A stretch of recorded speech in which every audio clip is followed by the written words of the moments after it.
यंदा मार्च महिन्याच्या प्रारंभीच सोलापूर शहर जिल्ह्यात उन्हाचा पारा चांगलाच वाढला आहे। रविवारी उन्हाळ्यातील सर्वाधिक 37.2 अंश तापमान नोंदविले गेले।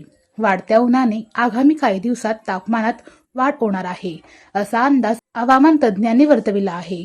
शहर व जिल्ह्यात सध्या उन्हाचा कडाका चांगलाच जाणवत असल्याने सोलापूरकर उकाड्याने हैराण झाले आहेत। पहाटेच्या तुलनेत दुपारच्या वेळी तापमानात तफावत दिसत आहे। कोरड्या हवामानामुळे हवेतील आर्द्रता 40% नोंदवण्यात आली आहे।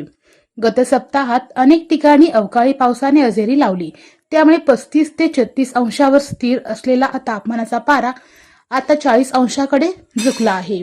मार्चच्या सुरुवातीस तापमानाने उच्चांक गाठल्याने आगामी दिवसात उष्णतेची लाट येण्याची शक्यता हवामान खात्याने वर्तविली आहे। त्यामुळे नागरिकांना उष्णतेचा सामना करावा लागणार असल्याने नागरिकांनी विनाकारण घराबाहेर पडू नये। तसेच उन्हापासून संरक्षण होण्यासाठी मफलर, टोपी, गॉगल यासारखी उपकरणे वापरावीत।